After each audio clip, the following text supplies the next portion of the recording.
Bəli, əziz izləyicilərimiz, Günaydın proqramı qaldığı yerdən öz işini davam etdirir. Şənbə günündə, istirahət günündə bir daha hər birinizə xoş istirahətlər arzu edirik və qonağımız var, rubrikası efirdədir. Bugün də qonağımız vardı, maraqlı söhbətimiz baş tutacaq. Öncə isə istəyirəm ki, həmkarım təqdim etsin məlumatı. Əlbəttə, məlumatımızı izləyicilərimizə təqdim edək. Birləşmiş Millətlər Təşkilatı Baş Assambleyasının 2006-cı il 26 mart tarixli qətnaməsinə əsasən hər il mayın 17-si Ümumdünya Telekommunikasiya və İnformasiya Cəmiyyəti günü kimi qeyd olunur və ölkəmizdə bu sahənin inkişaf etdirilməsi istiqamətində davamlı tədbirlər həyata keçirilir. Dövlətimizin tərəfindən müasir texnologiyalarının tətbiqinin təkmilləşdirilməsi, daha informativ cəmiyyətin qurulması üçün daima islahatlar aparır. Elə mövzumuz artıq bəllidir, hörmətli tamaşaçılarımız və mövzuyla əlaqəli studiyamızın qonağı vardı. İstərdim ki, vaxt itirmədən qonağımızı təqdim edim. Rəqəmsal İnkişaf və Nəqliyyat Nazirliyinin əməkdaşı Bilgin Həsənovdur. Sabahınız xeyir olsun, xoş gəlmişsiniz. Sabahınız xeyir, xoş gördük. Və ilk öncə bu bayram münasibəti ilə sizin gününüzdür bugün. Təbrik edirik və sizin timsalınızda da bütün əməkdaşları. Təşəkkürlər, çox sağ olun. Təbrik edirik, işlərinizdə uğurlar arzu edirik. Az öncə də qeyd etdiyimiz kimi Ümumdünya Telekommunikasiya və İnformasiya Cəmiyyəti günü kimi qeyd olunur. İlkin olaraq belə bir sual ünvanlamaq istəyirəm ki, bugünün keçirilməsində əsas məqsəd nə olubdur və bugün hansı səbəbdən qeyd olunur? Bəli, hər il 17 mayda Ümumdünya Telekommunikasiya və İnformasiya Cəmiyyəti günü kimi qeyd olunur. Günün keçirilməsi təsadüfi deyil. 1865-ci ildə Beynəlxalq Telekommunikasiya İttifaqı təsis edilib.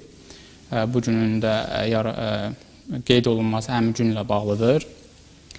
Həmçinin Beynəlxalq Telekommunikasiya İttifaqı həm böyüklük olaraq, həm də nüfuz olaraq dünyanın ən böyük təşkilatlarından biridir. Həmçinin 2005-ci ildə Dünya İnformasiya Cəmiyyəti samitində də günün keçirilməsinin önəmi vurğulanmışdır. Orada da informasiya cəmiyyətinin yaradılması, rəqəmsal bölünmənin aradan qaldırılması əsasında günün niyə keçirilməsi bildirilmişdir. Bu günün keçirilməsində əsas məqsəd və ictimaiyyətə verdiyi bir mesaj. Bəli, həm dövlət tərəfdə, həm cəmiyyət tərəfdə önəmli məsələlər var. Çünki bu gün artıq internet universal bir hüquq kimi hamımız istifadə edirik. Həmçinin texnologiyanın sürətlə inkişaf etməsi həm dövlət tərəfdə, həm vətəndaş tərəfdə həyatımıza daxil olması bu günün önəmini vurğulayır. Bu günlə bağlı əlavə olaraq da misal üçün ölkədə də müəyyən işlər gedir ki, bunlara bağlı elektron hökumət portallarıdır, həmçinin ağıllı kəndlər, ağıllı şəhər layihələridir, süni intellektlə bağlı da müəyyən işlər görülür. Bunlar hamısı bu günün əsasında fəaliyyətini davam etdirir. Bəs informasiya cəmiyyəti nədir və bizim, belə deyim ki, müasir dövrümüzdə bu necə başa düşülür? İnformasiya cəmiyyəti, ümumiyyətlə dediyimiz bu Dünya Telekommunikasiya və İnformasiya Cəmiyyəti bir çağırışdır. Həm dövlətə, həm də cəmiyyətə. Məqsədi isə informasiya kommunikasiya texnologiyalarının təşviqi və inkişafı üçün bir hərəkət verici bir stimul olsun, nöqtə olsun. Rəqəmsal dünyada da biz bu günləri heç kim kənardan baxa bilməz. Hamımız bunun iştirakçısıyıq.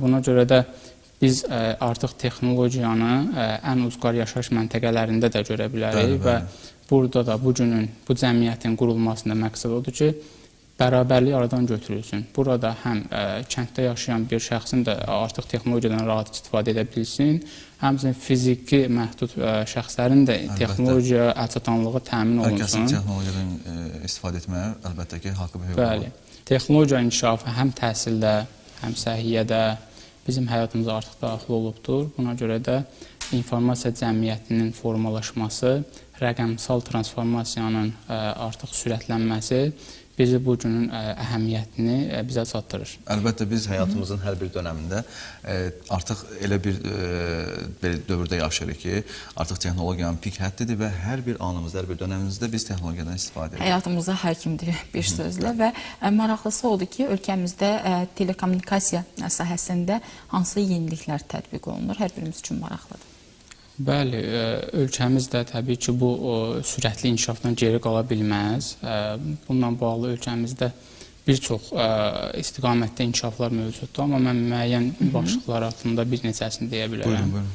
Artıq 5G mobil şəbəkə texnologiyasının test mərhələsindədir. Müəyyən operatorlar, providerlər bunu test mərhələsində tətbiq edirlər. Çünki bu artıq müəyyən ölkələrdə tətbiq olunur və bunun da bizə çox faydası var. Ağıllı kənd və şəhərlərin tətbiqində, səhiyyədə, nəqliyyat sahəsində, çünki bu həm sürətli internet təminatı, həm daha çox qoşulmanın təmin edilməsi və daha az gecikməli işlənməsi üçündür. Hətta son dövrlərdə qeyd etmək istəyirəm ki, bizim işğaldan azad olunan torpaqlarımızda da ağıllı kənd infrastrukturunun belə deyim ki, qurulması buna bariz nümunədir. Bəli, çünki həmin o 5G texnologiyası imkan verir ki, kənardan mərkəzləşmiş olaraq həm müşahidə aparılsın, həm idarə olunsun. Digər həll kimi bu il cənab prezident tərəfindən də imzalandı süni intellekt strategiyası 2025-28-ci il ilə bağlı. Süni intellekt artıq ən trend mövzudur bu günləri. Hər yerdədir. Bəli, çünki əslində texnologiya köhnə texnologiyadır, bunun nəzəri tərəfi, amma praktiki olaraq həyatımıza daxil olması son bir neçə ildə baş verdi. Bu gün artıq biz normal tərcümə proqramlarından yox, artıq süni intellektdən istifadə edilir. Adi mətn redaktorları belə artıq özünü süni intellektə tərəf yönəldir. Bunun da ölkəmizdə bununla bağlı strategiyanın tətbiq edilməsi, sərəncam verilməsi məsələnin nə qədər ciddi olduğunu göstərir. Həmçinin bulut həlləri var, bulut texnologiyaları dediyimiz. Burada da datanın, məlumatın, informasiyanın vahid mərkəzə toplanması və idarə edilməsi məsələsi gündəmə gəlir. Ölkəmizdə də bu həyata keçirilir. Müəyyən dövlət qurumları artıq mərkəzləşdirilmiş dövlət bulut həlləri ilə müəyyən məsələlər həll olunur. Burada da həm təhlükəsizlik tərəfi önəmlidir, həm də məlumatın daha yaxşı idarə edilməsi tərəfidir.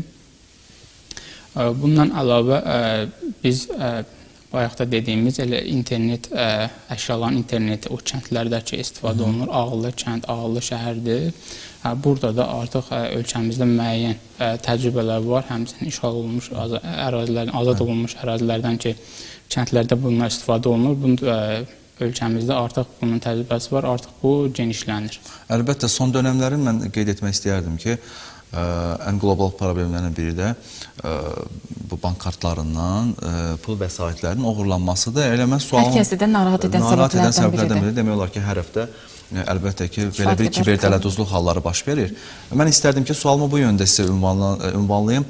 Kiber təhlükəsizlik telekommunikasiya sahəsində nə qədər əhəmiyyət daşıyır, nə qədər əhəmiyyətlidir bu sahədə?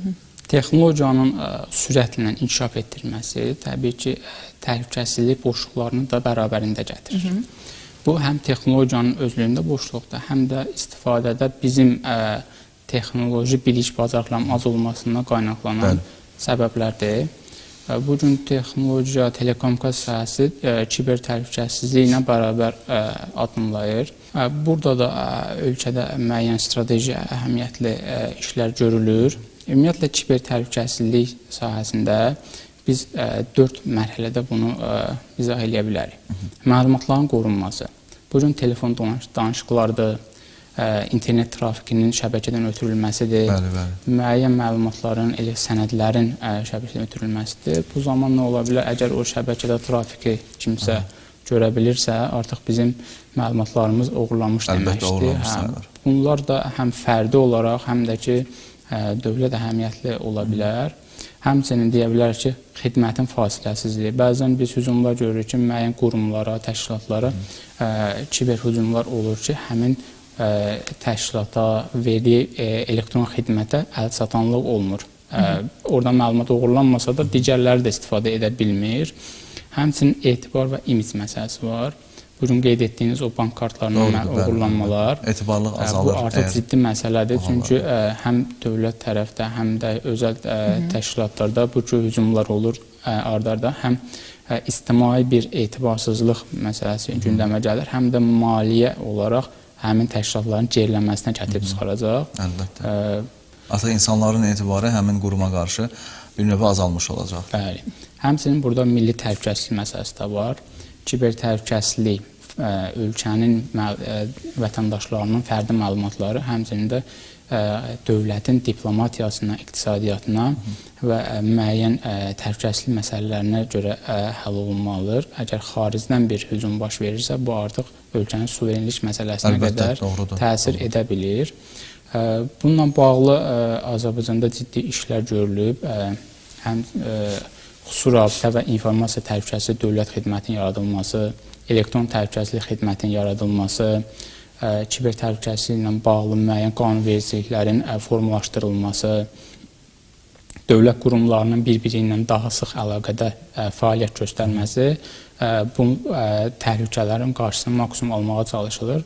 Amma təbii ki, boşluqlar var, maariflənməyə ehtiyacı var. Əlbəttə, hər zaman inkişaf edən bir sahə olduğu üçün. Dediyiniz məsələlər ki, var, hamımız əziyyət çəkirik, özümüz ya qohumlar, hamı maariflənməliyik. Çünki inkişaf varsa, yəni burada mənfi nöqtələr də hər zaman mövcuddur. İnkişaf vardır və biz də hər zaman belə deyim ki, bu inkişafa ayaq uydurmalıyıq və mənimsəməyə öyrənməliyik bu sahəni. Çünki bizim proqramlarımızda da hər zaman qeyd edirik. Bu barədə də bizim qonağımız olmuşdu. Biz də qeyd etmişdik ki, hər kəs öz hüququnu və bank kartlarına qarşı, belə deyim ki, bank kartı istifadə etməyə qarşı da bir hüquq vardır. Ona qarşı bir qayda da vardır. O qaydanı öyrənməlidir və təlimlərdə də iştirak etməlidir. Diqqətli olmalıdır. Yəni bu mövzudan artıq belə anlaşıldı ki, kiber təhlükəsizlik sahəsi telekommunikasiya sahəsi ilə birə-bir addımlayır. Bəli. Çünki mütləqdir. Bir sütundur da deyə bilərik əslində bir növ. Və mənim üçün maraqlı bir sual var da, istəyirəm ünvanlayım. Ümumiyyətlə, rəqəmsal transformasiya dövlət və özəl sektora hansı imkanları yaradır? Bəli, rəqəmsal transformasiya həm dövlət üçün, həm də özəl təşkilatlar üçün bir sıra üstünlüklər vəd edir.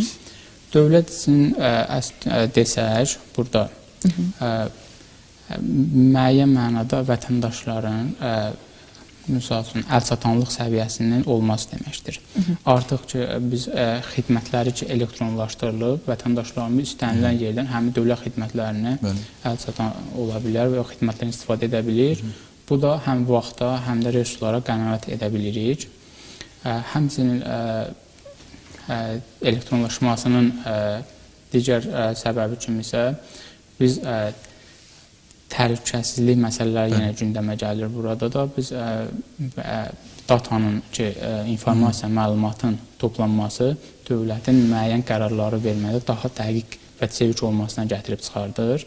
Özəl şirkətlər, özəl qurumlar üçün desək bu məsələnin əsasən rəqabət üstünlüyüdür. Bugün elektron xidmət təklif edən şirkətlər əmək bazarında daha öndədirlər. Onlayn alış-veriş mərkəzləri ola bilər, onlayn xidmət göstərilən bütün təşkilatlar digərlərindən daha öndədir, həm də maliyyə olaraq üstə çıxırlar. Bunun da əsası yenə də texnologiya sahəsində olur. Həmçinin yeni biznes modelləri ortaya çıxır. Yəni yenə də hətta bir kənddən belə, yəni sahibkar öz məhsulunu o istifadə etdiyi texnologiya sahəsindən daha uzaqlara sata da bilər, göndərə də bilər, reklamını edə bilər. Həmçinin qlobal bazara çıxış məsələsi var. Bugün Azərbaycanda yerləşən o sahibkarlarımız təkcə lokal bazarda deyil, həm də bu texnologiyanı istifadə edərək xarici bazara da çıxış əldə edə bilirlər. Əlbəttə. Baxın, maraqlıdır. Hal-hazırdakı texnologiya gələcəkdəki hansı peşələri dəyişdirə bilər və yaxud da ki, tamamilə ləğv edə bilər? Günün tələbinə uyğun olaraq bir balaca dəyişə bilir, deyərdim. Amma gələcəkdə elə peşələr var ki, məncə ləğv olacaq. Sıradan çıxacaq artıq. Bu, əslində, texnologiya inkişafı ilə bağlı deyil, ümumiyyətlə inkişafla bağlıdır. İnkişaf varsa, yeni dövrünə müəyyən peşələr yaranır, müəyyən peşələr aradan gedir. İndi bayaq dediyimiz süni intellekt məsələsi. 10 il əvvəl heç kim süni intellekt mütəxəssisi axtarmırdı, amma bugün bütün təşkilatlar, dövlət qurumları süni intellekt mütəxəssisi axtarırlar. Texnologiya tam hakim olmalıdır. Bəli, çünki müəyyən ixtisaslar aradan geçsə də müəyyən də yaranacaq. Amma ümumilikdə hansılar gedəcək, qısa müddətdə ləğv olacaq bütün sahələr demək olmaz. Çünki mütəxəssislər deyir ki, Bu sadəcə texnologiya bizim üçün bir vasitədir. Və bilirsiniz ki, təhsil sahəsində də ümumiyyətlə informasiya texnologiyalarının rolu çox böyükdür və gənclərimiz də bu sahədə deyərdim ki, çox maraqlıdırlar. Ümumiyyətlə informasiya texnologiyaları təhsil sahəsində rolu barədə istəyirəm ki, qısaca da olsa bizə və tamaşaçılarımıza məlumat verəsiniz. Bəli, xüsusən pandemiyadan sonra artıq təhsil sahəsində texnologiyanın tətbiqi Onlayn şəkil deyərdim ki, artıq hər kəsin həyatına daxil olubdur. Bəli. Tətbiqi və önəmi daha da artdı. Daha da artdı. Əvvəl də mövcud idi, bəli, amma daha da artdı bu önəm. Bu gün demək olar ki, Azərbaycanın aparıcı universitetlərində ənənəvi metodla bərabər onlayn təhsil də var. Artıq dərs materialları müəllimlər tərəfindən yazılır video şəkildə və bu müəyyən bir sistemdə yerləşdirilir. Tələbələr yəni dərsdə iştirak etsələr də sonradan həmin dərslə yerdən tanış ola bilirlər. Həmçinin müəyyən zaman hibrid təhsil formasına da keçirlər. Hər gün dərsə gəlmək yerinə həm bu nəqliyyat sahəsinə görə, uzaqlığa görə xüsusi önəmi çoxdur təhsil sahəsində, distant təhsilin alınması sahəsində texnologiyanın təsiri çoxdur. Əlbəttə, bir daha vurğulamaq istəyirəm ki, bu sahə çox geniş mövzudur. Yəni, danışdıqca bitməz. Çünki hər gün yenilənən və tətbiq olunan bu texnologiyadan hər birimiz istifadə edirik. Və bütün sahələri də əhatə edir. Önəmlidir ki, biz bunu dərk etməliyik və günə və çağa ayaq uydurmalıyıq hər zaman. Artıq söhbətimizi yekunlaşdırırıq. Sizə işlərinizdə uğurlar arzu edirik. Bir daha təbrik edirik sizi, bütün həmkarlarınızı və hər birimiz üçün maraqlı bir söhbət oldu deyə düşünürəm. Bəli, əlbəttə ki, təşəkkür edirik. Çox sağ olun. Təşəkkür edirəm, sağ olun. Sağ olun.